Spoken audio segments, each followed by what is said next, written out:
Hello guys! Good afternoon! Welcome back ulit dito sa ating YouTube channel, The Home Biz Edit. Once again, ako nga pala si Josh for today's video. Gawin mo itong mga step na to para monthly may sahod po tayo kay Facebook. So, depende po ito sa mga video na ina-upload natin. Pero siguro itong practice na to, yung tips na to is makakatulong sa atin para at least, diba, consistent tayo may sahod kay Facebook. So, yun, ang dami kong natutunan from past few weeks, na gusto kong i-share sa inyo. And kung bago ka pa lang sa ating YouTube channel, don't forget to subscribe, Every week may bago tayong video. Meron din tayong official Facebook account, Jose Ofo Mulieda Jr. I-follow mo ko doon para at least ma-update ka din sa mga bago nating video na ina-upload sa Facebook and YouTube. So, eto na nga guys, mostly, nang nakikita ko, and mostly din na nagtatanong sa akin, Sir Jose, bakit yung ads on Reels ko 0-0 ng earnings? Wala nang sinasahod monthly, And sa in-stream ads naman, ganun din, merong mga upload consistent pero wala na pong sinasahod. Bakit nga ba nagkaganon? So, ito po yung mga experience na gusto kong i-share sa inyo. Number one, sa in-stream ads ay usually, ginagawa nilang upload sa in-stream ads is 4 to 6 seconds. So, mas maikli yung ina-upload nila sa in-stream ads. And then, sa ads on Reels, ganun din. Sobrang ikli. Guys, may mga best practices po and procedure na dapat tayong gawin para at least, diba, if monetize na tayo or eligible na tayo to monetize, pwede pong lagyan ni Facebook ng ads yung mga video natin. Basta ito ay qualify or pumasa sa Partner, Content, and Community Standard Policy.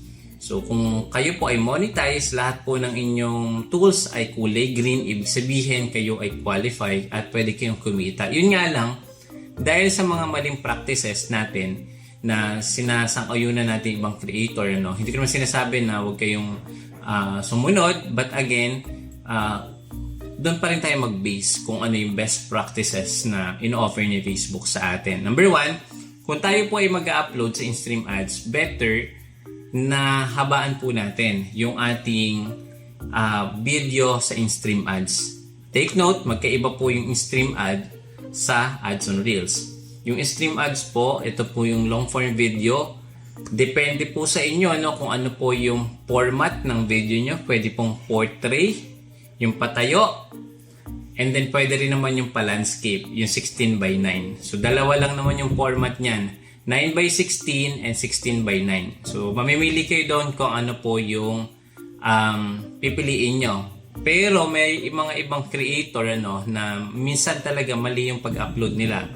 Usually, yung kanilang ginagawa is nag-upload sila guys ng sobrang ikli na video sa long form. Ibig sabihin, kung maglalagay si Facebook ng ads dyan, parang kulang, di ba? Wala kang mabibigay na value sa 4 to 6 seconds. Meron ako nakikita kasi na sobrang ikli lang.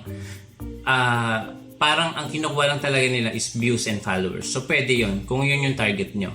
And then sa in-stream ads naman guys, iwasan din natin mag-upload ng sobrang ikli. Meron kasing iba talaga na nagkukuya-kuya-kuya lang na ang daming views. Pwede po yun. Depende po sa inyo yun. Pero I suggest, habaan natin kung sa in-stream ads, ang duration at least, di ba, 3 minutes or long yung duration sa long form video. Kaya po long form video dapat po medyo mahaba talaga. Para si Facebook, meron siyang ad placement na ilalagay doon sa inyong video if qualify na pwedeng lagyan ng video. Doon naman sa in-stream ads guys, better siguro kung mga 1 minute or 60 seconds yung inyong video sa short videos. Kaya nga short, dapat maikli lang. Pero ganun pa man, dapat iwasan natin sobrang ikli kasi wala na din ma-place na ads doon. Although may banner ads, pero hindi siya ganun kalaking kita sa banner ads or yung sa post loop ads talaga na hindi naman talaga mailalagay kasi nga sobrang ikli ng video.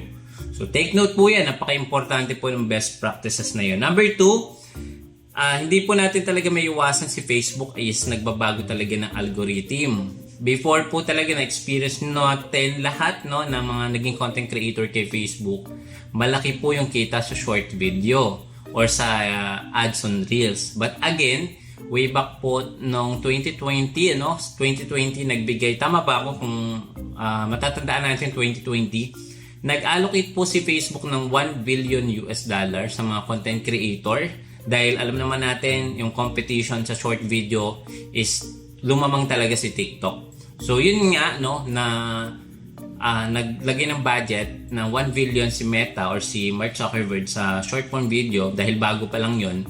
Malaki talaga yung sinasahod sa short videos. So again, pag naubos yung budget, ibig sabihin magbabase na lang dun sa mga ads na mag-a-appear or sa mga mag-a-advertise kay Meta or kay Facebook. So kung naubos na yan, ibig sabihin talaga wala na tayong makukuha malaking sahod sa short form video. I highly suggest, nowadays kung magke-create kayo ng content, mag-focus na po tayo sa long form video. Okay? Nagbabagong algorithm. Number 2. Number 3, hindi nalalagyan ng ads dahil nga po, yun, so sobrang ikli talaga ng video. So iwasan po talaga natin na maglagay ng mag-upload ng sobrang ikli, lalo na sa long form video. Better, reminder, paulit-ulit ko sasabihin, kung kaya niyo po ng 3 minutes pataas sa in-stream ads, and 1 minute pataas sa ads on Reels. Okay? And ayun. Siguro number 5, yung kailangan talaga natin mag-focus sa ating niche, kung ano yung mabibigay natin na value sa viewers. Kasi susunod po talaga siya. Meron po akong nakita na faceless account, hindi siya nagpapakita sa video, pero guys, sobrang laki ng kinikita niya. Nagbigay lang po siya ng isang valuable content, na sinishare niya, hindi lang po sa Pilipinas yung target niya, pati na rin po sa USA or sa mga top tier country na tinatawag sa YouTube, pati na rin sa Facebook. Meron po kasing tinatawag na top tier country. Kung ang content po natin, mostly English yung natin, sinasabi natin, or English yung content, mas maraming makakaintindi, lalo na sa US or yung mga top tier country. And then, yung specific na niche or category po ng video nyo ay dapat talaga i-consider natin. Sample, sa USA, ano ba yung mga hilig nilang panoorin na video, dapat pinag-aaralan din natin. Sa ibang bansa, 'di ba? Ano yung mga favorite video na gusto nilang panoorin. So magbase po tayo doon.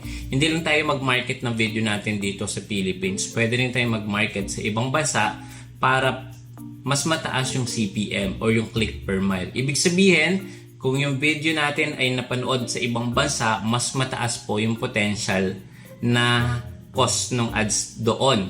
'Di ba? Kasi nga top tier country, ibig sabihin mahal yung ads, mas malaki naman yung kita natin in return sa Philippines, 'di ba? Kung mga local video, usually mababa talaga yung advertising fee dito.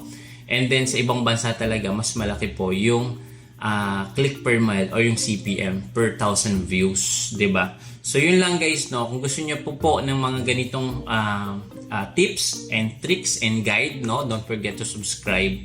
So yun lang naman yung masashare ko po sa inyo ngayong araw, Gawin niyo po yung mga best practices na yan para sure po tayo na meron tayong sasahurin na monthly dito kay Facebook kung tayo ay monetize na or eligible na sa mga ads. Okay, thanks so much. See you again sa next video. Bye-bye!